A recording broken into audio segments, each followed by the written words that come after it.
Breaking news. Supreme ఆదేశాలతో ఫిరాయింపు ఎమ్మెల్యేల విచారణ వేగవంతం చేశారు తెలంగాణ స్పీకర్. ఈ క్రమంలోనే దానం నాగేందర్, కడియం శ్రీహరికి మరోసారి నోటీసులు జారీ చేశారు.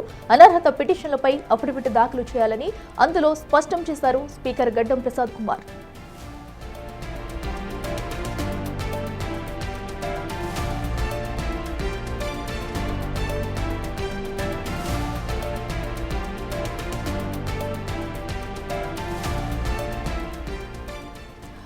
ఇప్పటికే అటు ఫిరాయింపు ఎమ్మెల్యేల విచారణలో భాగంగా సుప్రీంకోర్టు అయితే ఆగ్రహం వ్యక్తం చేసింది. అసెంబ్లీ స్పీకర్ పై కూడా దీనికి సంబంధించి 8 వారాలలోపు ఫైనల్ చేయాలంటూ కూడా తుది తీర్పునైతే ఇచ్చింది. అయితే ఈ నేపథ్యంలోనే అటు గడ్డం ప్రసాద్ కుమార్ నుంచి కూడా మరొక్కసారి అయితే నోటీసులు జారీ చేశారు. ఇక మరింత సమాచారం మా ప్రతినిధి హేమ లైవ్ అందిస్తారు. హేమ, చెప్పండి. సో మరొకసారి కూడా అటు దానం నాగేందర్, కడియం శ్రీహరికి అయితే నోటీసులు జారీ చేయడం మనం చూస్తున్నాము. సో ఇప్పుడు విచారణకి వాళ్ళు హాజరు కానున్నారా? తాజా అప్డేట్స్ ఏంటి? సుప్రీంకోర్టు ఆగ్రహం వ్యక్తం చేయడంతో ఇటు అసెంబ్లీ స్పీకర్ గడ్డం ప్రసాద్ ఫిరాయింపుల కేసు పైన స్పీడప్ పెంచారనే చెప్పుకోవచ్చు. ఎందుకంటే ఒకవైపు హైకోర్టులో కూడా ఇదే విధంగా అప్పట్లో కూడా ఆగ్రహం వ్యక్తం చేశారు స్పీకర్ పైన. అనంతరం సుప్రీంకోర్టుని ఆశ్రయించారు బీఆర్ఎస్ ఎమ్మెల్యేలు. సుప్రీంకోర్టు కూడా ఏకంగా రానున్నటువంటి నూతన సంవత్సరం మీరు ఎక్కడ సెలబ్రేట్ చేసుకోవాలనుకుంటున్నారు అంటూ కూడా ఘాటు వ్యాఖ్యలు చేశారు. ప్రధానంగా ఇప్పటికే సుప్రీంకోర్టు ఒక గడువునిచ్చింది. ఈ గడువులోపు ఫిరాయింపుల కేసుకు సంబంధించి ఏదో ఒక నిర్ణయం తీసుకోవాలి, దానికి సంబంధించిన నివేదిక తమకు ఇవ్వాలి అంటూ కూడా కోరినప్పటికీ స్పీకర్ మాత్రం దీనిపైన కాస్త జాప్యం చేస్తున్నారని చెప్పుకోవచ్చు. ఇందులో భాగంగా ఇప్పటి వరకు మొత్తం 10 మంది ఫిరాయింపుల ఎమ్మెల్యేలు ఉంటే కేవలం 4 మాత్రమే విచారించారు. సో మరొకసారి మొన్న సుప్రీంకోర్టులో ఆర్గ్యుమెంట్ జరిగినటువంటి సమయంలో ఖచ్చితంగా వీళ్ళన్నంత త్వరగా నివేదిక ఇవ్వాలి అంటూ కూడా ఆగ్రహం వ్యక్తం చేశారు. ఒకవేళ ఈసారి గనక కోర్టు ఆర్డర్స్ని వినకపోతే, కోర్టు చెప్పినట్టు నడుచుకోకపోతే ఖచ్చితంగా కంటెంప్ట్ ఆఫ్ కోర్టు కింద కూడా చర్యలు తీసుకోవాల్సి ఉంటుందంటూ కూడా చెప్పినటువంటి పరిస్థితి. సో ఈ నేపథ్యంలో ఇప్పటికే ఈ ఫిరాయింపుల కేసుకు సంబంధించి నలుగురు విచారణ కూడా కంప్లీట్ అయిపోయింది. మరికొంతమంది కూడా నోటీసులు ఇచ్చి విచారిస్తాము, 4 వారాల పాటు సమయం కావాలి అంటూ కూడా సుప్రీంకోర్టుని గడ్డం ప్రసాద్ అక్కడ అడిగితే అనంతరం ప్రస్తుతం ఏదైతే 4 వారాల గడువు కూడా ఇచ్చారు. అయితే ఒకవైపు 4 వారాల గడువు ఇస్తే కేవలం ఇప్పటివరకు 4 ఎమ్మెల్యేలను మాత్రమే విచారించారు. ఇంకా 6 మంది ఎమ్మెల్యేలను విచారించాల్సి ఉంది. ఇందులో కీలకంగా మారింది 2. Station Kanpur MLA Kadiyam Srihari and Khairatabad MLA Danam Nagender. వీళ్ళిద్దరూ విచారణ అనేది చాలా కీలకంగా మారింది. వీళ్ళిద్దరు కేసు కూడా చాలా డిఫరెంట్ అని చెప్పొచ్చు. ఎందుకంటే మొత్తం 10 మంది ఎమ్మెల్యేలు ప్రస్తుతం ఫిరాయింపుల కేసుని ఎదుర్కొంటూ ఉన్నారు. పార్టీ మారారు అంటూ కూడా పదే బీఆర్ఎస్ ఎమ్మెల్యేలు చెప్తున్నారు. కానీ 10 మంది ఎమ్మెల్యేలలో ఇప్పటి వరకు 8 మంది ఎమ్మెల్యేలు తమకు ఇచ్చినటువంటి నోటీసులకు, అంటే స్పీకర్ నుంచి తమకు అందినటువంటి నోటీసులకు వివరణ ఇచ్చారు. అనంతరం తమ దగ్గర ఉన్నటువంటి ఆధారాలు కూడా స్పీకర్ ముందు పెట్టారు. కానీ కడియం శ్రీహరి అండ్ దానం నాగేందర్ మాత్రం ఇప్పటి వరకు, అంటే గతంలో ఒకసారి స్పీకర్ ఛాంబర్ నుంచి వాళ్లకు నోటీసులు వెళ్ళినప్పటికీ కూడా దానిపైన స్పందించలేదు. ఆ సమయంలో విచారణకి రావాలి అని కోరినట్టు సమయంలో కూడా విచారణకు రాలేదు. అయితే ఇప్పుడు ఒకవైపు సుప్రీంకోర్టు ఆదేశాలు, మరొక వైపు 4 వారాలే గడువు ఉంది. సో ఈ నేపథ్యంలో మరొకసారి తమ పైన వచ్చినటువంటి ఆరోపణలకు ఏదైతే వివరణ ఉంటుందో అది ఇవ్వాలి అంటూ కూడా అఫిడవిట్ దాఖలు చేయాలి అంటూ కూడా దానం నాగేందర్కి, కడియం శ్రీహరికి స్పీకర్ ఛాంబర్ నుంచి కాసేపటి క్రితమే నోటీసులు కూడా వెళ్ళాయి. అయితే ఇప్పటి వరకు మొత్తం 10 మంది ఎమ్మెల్యేలు కూడా బీఆర్ఎస్ పార్టీలో బీఆర్ఎస్ కండువా పైన, బీఆర్ఎస్ గుర్తు పైన గెలిచి అనంతరం రాష్ట్రంలో కాంగ్రెస్ పార్టీ ఏర్పడిన తర్వాత ఈ 10 మంది ఎమ్మెల్యేలు కూడా బీఆర్ఎస్ని వీడి కాంగ్రెస్లో చేరారు అంటూ కూడా కొంతమంది బీఆర్ఎస్ ఎమ్మెల్యేలు మొదటిగా స్పీకర్ని ఆశ్రయించి వాళ్ళపైన యాక్షన్ తీసుకోవాలి, వాళ్ళను అనర్హత ప్రకటించాలి అంటూ కూడా ఒకవైపు ఆశ్రయించినప్పుడు స్పీకర్ దీనిపైన ఎటువంటి స్పందన ఇవ్వలేదు. అనంతరం హైకోర్టుని ఆశ్రయించారు. హైకోర్టు కూడా స్పీకర్ నిర్ణయానికే వదిలేసింది. తర్వాత నేరుగా హైకోర్టు ఇచ్చినటువంటి తీర్పుని సవాల్ చేస్తూ సుప్రీంకోర్టుకి వెళ్లారు. సో సుప్రీంకోర్టు ఇచ్చినటువంటి ఆదేశాల మేరకు ఒకవైపు స్పీకర్ విచారణ వేగవంతం చేశారు.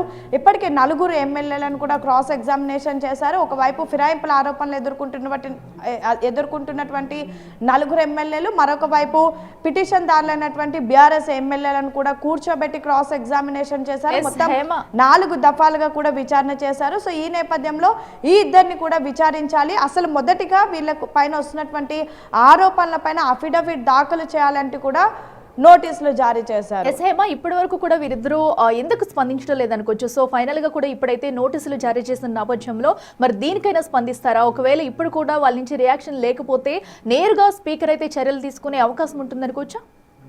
ఖచ్చితంగా. ఎందుకంటే ఇప్పటి వరకు కూడా ఆరోపణలు ఎదుర్కొంటున్నటువంటి ఎమ్మెల్యేలలో 8 మంది పదే పదే చెప్తున్నారు తాము ఇంకా బీఆర్ఎస్ పార్టీలోనే ఉన్నామని, కాంగ్రెస్ పార్టీలో చేరలేదని.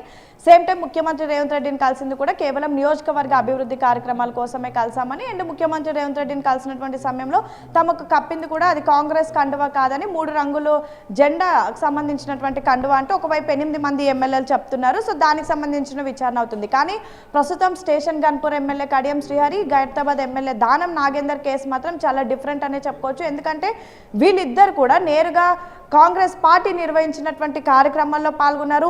ప్రస్తుతం నేను ఉన్నటువంటి ఇదే గాంధీ భవన్లో అనేక కార్యక్రమాల్లో టీపీసీసీ పిలుపునిచ్చినటువంటి అనేక కార్యక్రమాల్లో పాల్గొన్నారు. స్టేషన్ గన్పూర్ ఎమ్మెల్యే కడియం శ్రీహరి అయితే నేరుగా తన కుమార్తె ఎంపీగా పోటీ చేసినటువంటి సమయంలో కాంగ్రెస్ ప్రచార రథం ఎక్కి దానిపైన తన కూతురు కోసం కాంగ్రెస్ కండువా కప్పుకొని ప్రచారం చేశారు. ఇక దానం నాగేందర్ అయితే మొన్న జరిగినటువంటి ఎంపీ ఎలక్షన్స్లో నేరుగా కాంగ్రెస్ నుంచి బీఫామ్ తీసుకొని పోటీ చేసినటువంటి పరిస్థితి ఆల్రెడీ మనం చూస్తూ ఉన్నాము. ఒకవైపు ఫిరాయింపులకు సంబంధించినటువంటి కేసు జరుగుతుంటే మరొక వైపు దానం నాగేందర్ కాంగ్రెస్ చేసినటువంటి అన్ని ప్రోగ్రామ్స్లో కూడా పార్టిసిపేట్ చేస్తూ వస్తున్నారు. అయితే ఇలాంటి సమయంలో ప్రస్తుతం వీళ్ళిద్దరిది కేసు అనేది చాలా క్రూషియల్గా మారింది. సో ఈ నేపథ్యంలో ఒకవేళ వీళ్ళిద్దరు ఇప్పుడు గతంలో కూడా విచారణకు పిలిచినప్పుడు హాజరు కాలేదు, గతంలో కూడా నోటీసులు ఇస్తే దానికి వివరణ ఇవ్వలేదు, ఇప్పుడు మాత్రం అఫిడవిట్కి వివరణ ఇవ్వకపోతే మాత్రం నెక్స్ట్ స్పీకర్ వీళ్ళిద్దరిని కూడా అనర్హులుగా ప్రకటించేటటువంటి, డిస్క్వాలిఫై చేసేటటువంటి అవకాశాలు ఎక్కువగా కనిపిస్తున్నాయి.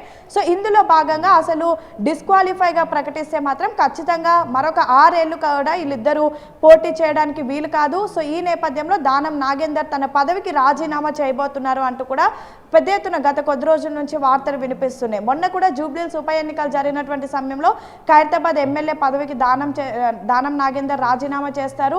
అనంతరం జూబ్లీహిల్స్ ఉప ఎన్నికల్లో అఫీషియల్గా కాంగ్రెస్ పార్టీ నుంచి పోటీ చేస్తారు అనే ఎన్నో వార్తలు వచ్చినప్పటికీ కూడా అదంతా కూడా నిజం కాలేదు. నవీన్ యాదవ్ పోటీ చేశారు, గెలిచారు. కానీ ఇప్పుడు మాత్రం 6 ఏళ్లు వృధా చేయకుండా, డిస్క్వాలిఫై చేయకంటే ముందే అంటే మరొక 2-3 రోజుల్లోనే ఖైరతాబాద్ ఎమ్మెల్యే పదవికి రాజీనామా చేయాలి అంటూ కూడా దానం నాగేందర్ భావిస్తున్నట్టుగా తెలుస్తుంది. ఎందుకంటే ఎలా అయినా సరే ఇప్పుడు బీఆర్ఎస్ పార్టీ చూపిస్తున్నటువంటి ఆధారాలు అండ్ వీళ్ళు ఇచ్చేటటువంటి వివరణ ఏదైనా సరే మొత్తానికి వీళ్ళిద్దరిని డిస్క్వాలిఫై చేసేటటువంటి అవకాశాలు ఎక్కువగా కనిపిస్తున్నాయి. ఇప్పటి వరకు కడియం శ్రీహరి ఎలాంటి నిర్ణయం తీసుకోబోతున్నారు, ఎలా ముందుకు వెళ్ళబోతున్నారు అనేది తెలియదు. కానీ ఇప్పటికీ చూసుకున్నట్టయితే ఈ ఫిరాయింపు ఎమ్మెల్యేలు 10 మంది కూడా అటు బీఆర్ఎస్ తో కూడా కనెక్ట్ అవ్వట్లేదు, ఇటు కాంగ్రెస్ తో కూడా మేము లేమంటూనే చెప్పుకుంటూ వస్తున్నారు. అయితే ఇప్పుడు మరో పక్కనైతే ఏదైతే మొన్న సుప్రీంకోర్టు ఆగ్రహం వ్యక్తం చేసిన అనంతరం కూడా అటు బీఆర్ఎస్ కానివ్వండి, బీఆర్ఎస్ తరపు లాయర్లు కూడా ఖచ్చితంగా 10 నియోజకవర్గాల్లో ఉప ఎన్నికలు అయితే వస్తాయి, సో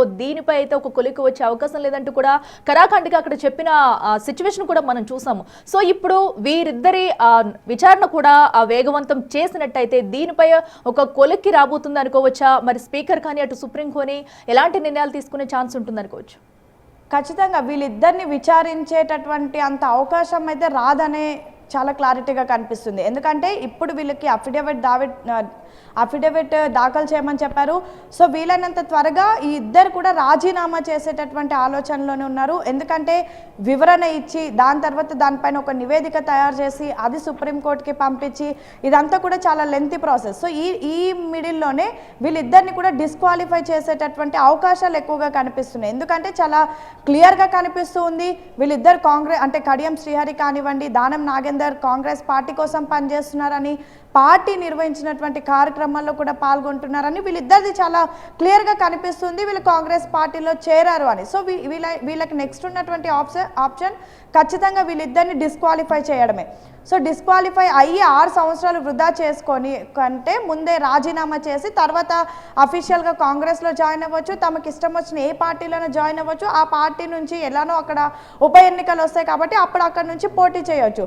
సో వివరణ ఇచ్చి తర్వాత విచారణ చేసి ఇదంతా కంటే ముందే ఇద్దరు కూడా రాజీనామా చేస్తారు అనే వార్తలు ఎక్కువగా వినిపిస్తున్నాయి. అండ్ అదే ఆలోచనలు కూడా ఉన్నట్టుగా తెలుస్తుంది. ఇప్పటికే అటు ముఖ్యమంత్రి రేవంత్ రెడ్డి, గడ్డం ప్రసాద్తో మాట్లాడారు. సేమ్ టైం లెజిస్లేటివ్ అఫైర్స్ మినిస్టర్గా ఉన్నటువంటి శ్రీధర్ బాబుని అండ్ కొంతమంది న్యాయ నిపుణులతో చర్చించి ఫర్దర్గా ఎటువంటి లీగల్ కాన్సిక్వెన్సెస్ రాకుండా ముందుకు వెళ్ళాలి అంటూ కూడా కోరారు. అయితే దానం నాగేందర్ కూడా తన సొంత న్యాయ నిపుణులతో చర్చిస్తున్నటువంటి సమయంలో కూడా రాజీనామా చేస్తేనే మంచిది అని అతనికి సూచిస్తున్నట్టుగా తెలుస్తోంది. సో మొత్తానికైతే ఫిరాయింపుల కేసుకి సంబంధించి సుప్రీంకోర్టు ఇచ్చినటువంటి ఆదేశాల మేరకు స్పీకర్ అయితే వీలైనంత త్వరగా నివేదిక ఇవ్వడానికి అన్ని ఏర్పాట్లు చేస్తున్నారు. ఈలోపే వీళ్ళిద్దరిని అఫిడవిట్ దాఖలు చేయాలని కోరారు. మరి అఫిడవిట్ దాఖలు చేస్తారా? దాఖలు చేసిన తర్వాత స్పీకర్ ఎలాంటి నిర్ణయం తీసుకోబోతున్నారు? అసలు స్పీకర్ నిర్ణయం కంటే ముందే వీళ్ళిద్దరు కూడా తమ పదవులకి రాజీనామా చేస్తారా అనేది మాత్రం వేచి చూడాలి. Akhila. Right Hema, thank you. So అయితే అటు పార్టీ ఫిరాయింపు ఎమ్మెల్యేల అంశానికి సంబంధించి కూడా అటు కడియం శ్రీహరి, దానం నాగేందర్ ఇప్పటి వరకు ఎక్కడ కూడా వారు స్పందించలేదు. అయితే మరొకసారి ఈ రోజు స్పీకర్ అయితే నోటీసులు జారీ చేశారు. మరి ఇప్పుడైనా దానికి స్పందించి వీళ్ళు విచారణకు హాజరవుతారా లేదంటే రాజీనామా చేస్తారనే పలు ప్రశ్నలు కూడా తెర మీదకైతే వస్తున్నాయి. మరి దీనికి ఈ రోజు అయితే వాళ్ళ నుంచి ఒక ఆన్సర్ వస్తుందని కూడా అందరూ వెయిట్ చేస్తున్నారు. మరి చూడాలి ఈ రోజు స్పీకర్ పంపించిన నోటీసులకు వారు స్పందిస్తారా, ఏం జరుగుతుంది అనేది కూడా వేచి చూడాలి.